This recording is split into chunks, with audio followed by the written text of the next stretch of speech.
रोटी bank Rohini की कतार में जरूरतमंदों को खड़ा देख यूं ही एक राहगीर सज्जन ने हमसे पूछ लिया कि भाई साहब, रोटी बैंक की कतार में खड़े ये लोग क्या सच में जरूरतमंद हैं?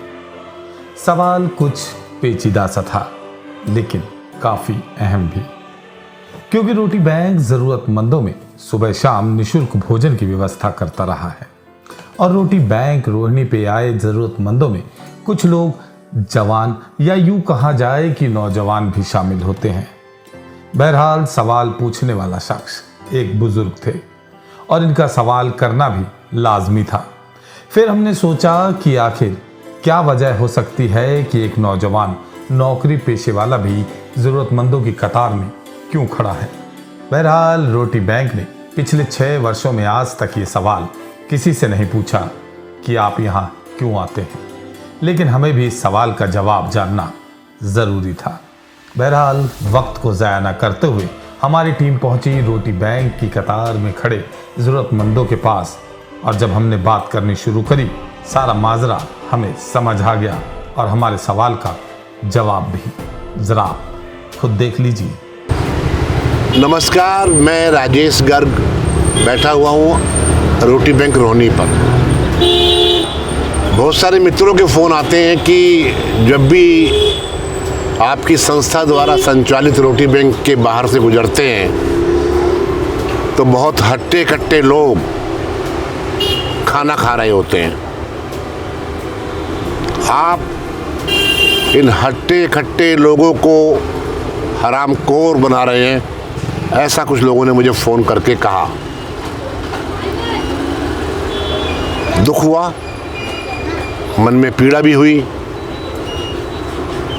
उन लोगों को जवाब देने के लिए मेरे पास कोई बात ही नहीं थी, तो मैं क्या जवाब देता, क्योंकि हमने रोटी बैंक रोहिणी शुरू किया था 5 साल पहले, इसलिए कि जिनके पास रोटी का साधन नहीं है, किसी भी कारण से वो आए और सम्मान के साथ भोजन कर सके। हमने ना किसी की जात पूछी, ना किसी का काम पूछा, केवल ये सिलसिला शुरू किया कि आएँ, भोजन करें और जाएं। दोनों वक्त का भोजन लगातार जारी है, लेकिन मैं आज जो मेन बात इस वीडियो के माध्यम से आम पब्लिक को बताना चाहता हूं कि जिन लोगों के बारे में आप कह रहे थे और मैं भी मान रहा था, और मैं भी कई बार इस प्रकार की भाषा इस्तेमाल करता था कि आप काम क्यों नहीं करते, आज मैंने सुबह ही मन बनाया कि मैं खुद वहाँ बैठूं और उन लोगों से बात करूं जो यहाँ पर दोनों समय भोजन करते हैं। हम रोड किनारे बिल्कुल इस रोटी बैंक का जो शेड है इसके बिल्कुल साथ में बैठे हुए हैं, और बात करने के लिए हमारे साथ हैं रविंदर सिंह जी। आप रविंदर सिंह जी को देख सकते हैं, ये रविंदर सिंह हैं जिनकी उम्र 63 साल है, और 63 साल के इस व्यक्ति को मैंने आज कहा कि मुझे आपसे बात करनी है। इनसे बात की और आपके सामने बात करता हूँ। ये व्यक्ति जो कि औरंगाबाद बिहार से हैं और यहाँ दिल्ली में गार्ड की नौकरी करते हैं। रविंदर जी, आपकी फैमिली में कौन कौन है आपके अलावा? 3 लड़का, 3 बहू। अच्छा, तीनों के एक लड़का। आप यहाँ दिल्ली में कहाँ काम कर रहे हैं? अनुभव अपार्टमेंट। कितना तनख्वाह मिलता है आपको? 9,000। मतलब गार्ड की नौकरी कर रहे हैं, 9,000 तनख्वाह मिलता है आपको? हाँ जी। दिल्ली में अकेले ही रहते हैं? हाँ जी, अकेले। तो 9,000 तनख्वाह मिलता, रहते कहाँ हैं? कहीं नहीं सर, रूम नहीं लिए हैं। कहाँ? पार्क में रहते हैं। मतलब कहीं भी रोड किनारे पार्क में अपना टाइम? दिन में रात में ड्यूटी करते हैं। सुना आपने इनसे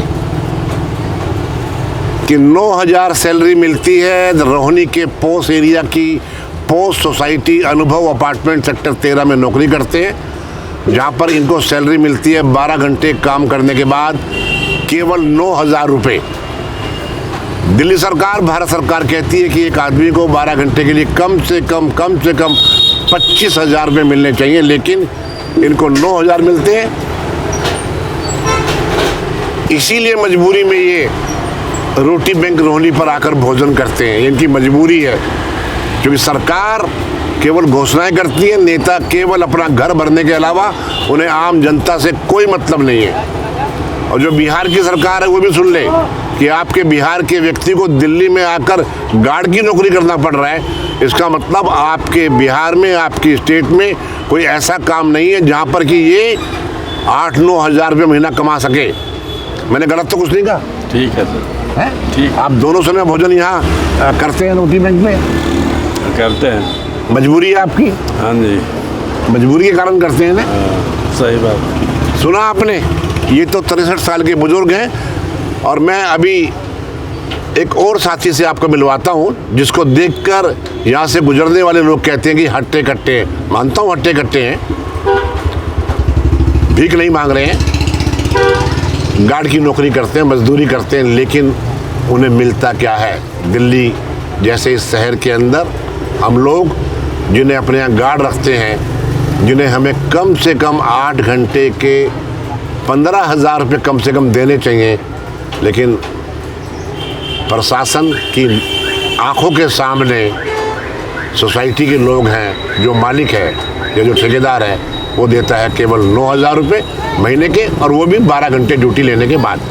आओ मैं अगले व्यक्ति से बात करता हूँ। अगले व्यक्ति जो कि बड़े यंग हैं, नज़र आ रहे हैं, इनको बिठाकर आज बात करता हूँ, जिससे कि लोगों की आंखें खुल जाएं कि ये जो रोटी बैंक का जो मिशन है वो किस प्रकार से उन व्यक्तियों की मदद कर पा रहा है जो कि वास्तव में ज़रूरतमंद हैं। क्या नाम है आपका?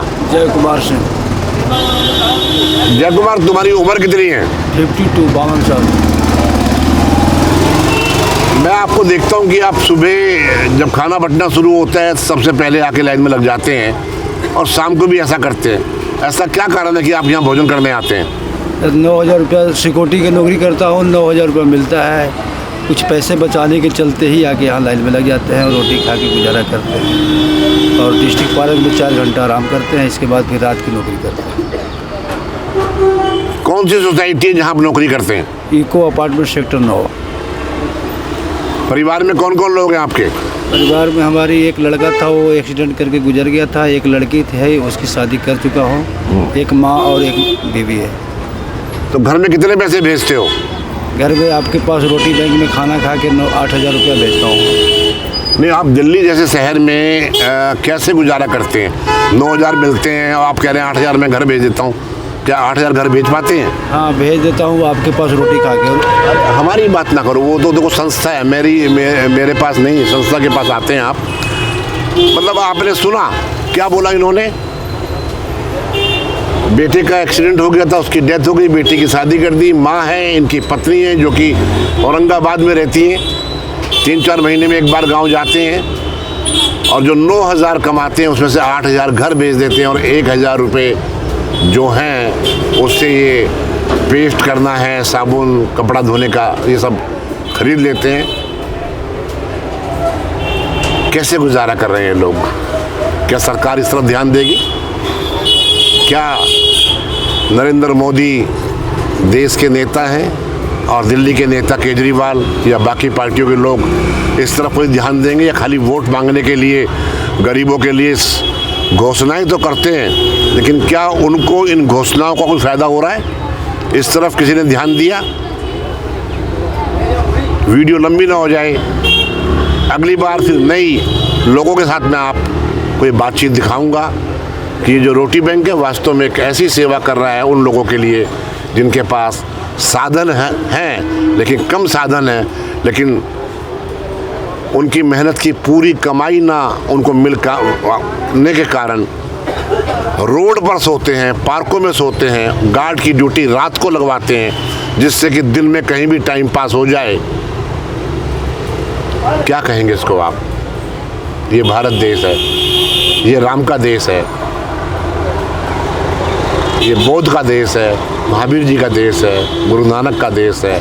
एक सेकुलर कंट्री के अंदर एक आम आदमी की हालत क्या है दिल्ली जैसे शहर में? आप खुद ही विचारिए, खुद ही सोचिए। और कमेंट बॉक्स में कमेंट जरूर करें। यदि इस वीडियो को आपने पूरा देखा तो आपका मैं धन्यवाद करता हूँ। वीडियो को अधिक से अधिक शेयर करें जिससे कि सोई सरकार के कानों में बात पहुँच सके कि जो आप कर रहे हैं वो काफ़ी नहीं है। घोषणाएं नहीं, किए गए कार्यों को पब्लिक तक ले जाने का काम भी सरकार का ही है। धन्यवाद। जय हिंद, जय फौजी।